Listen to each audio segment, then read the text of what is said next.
दशमोऽध्यायः विभूतियोगः। श्रीभगवानुवाच भूय एव महाबाहो शृणु मे परमं वचः यत्तेऽहं प्रीयमाणाय वक्ष्यामि हितकाम्यया न मे विदुःसुरगणाः प्रभवं न महर्षयः अहमादिर्हि देवानां महर्षीणां च सर्वशः यो मामजमनादिं च वेत्ति लोकमहेश्वरम् असम्मूढः समत्येषु सर्वपापैः प्रमुच्यते बुद्धिर्ज्ञानमसम्मोहः क्षमा सत्यं दमः शमः सुखं दुःखं भवो भावः भयं च भयमेव च अहिंसा समता तुष्टिः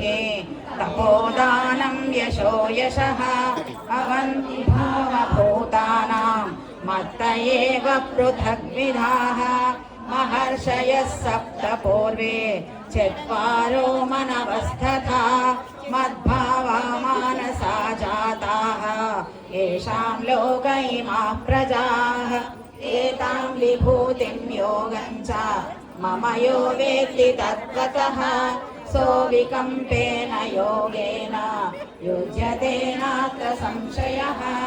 अहं सर्वस्य प्रभवः मत्तः सर्वं प्रवर्तते इति मत्वा भजन्ते मां बुधा भावसमन्विताः मच्चित्ता मद्गतप्राणाः बोधयन्तः परस्परं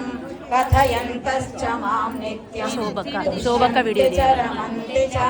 तेषां सततयुक्तानां भजतां प्रीतिपूर्वकं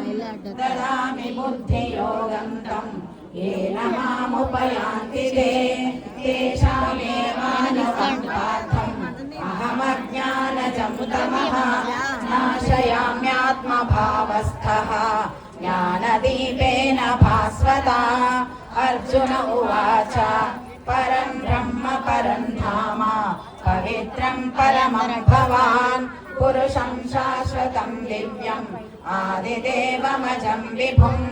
आहुस्त्वां ऋषयः सर्वे देवर्षिर्नारदस्तथा असितो देवलो व्यासः स्वयं चैव प्रवेशि मे सर्वमेतद्रुतं मन्ये यन्मां वदसि केशव न हि ते भगवन् व्यक्तिं विदुर्देवानदानवाः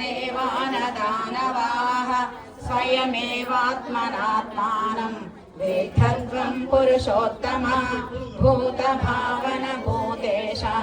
देवदेव जगत्पते वक्तुमर्हस्य शेषेण दिव्याह्यात्मविभूतयः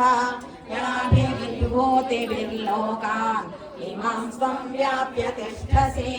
कथं विद्यामहं योगिन् त्वां सदा परिचिन्तयन् केषु केषु च भावेषु चिन्त्योऽसि भगवन्मया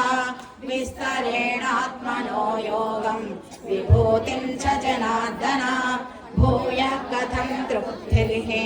शृण्वतो नास्ति मे मृतम् श्रीभगवानुवाच हन्त ते कथयिष्यामि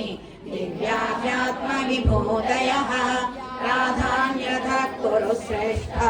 नास्तन्तो विस्तरस्य मे अहमात्मा गुडाकेश सर्वभूताशयस्थितः अहमादिश्च मध्यं च भूतानामन्त एव च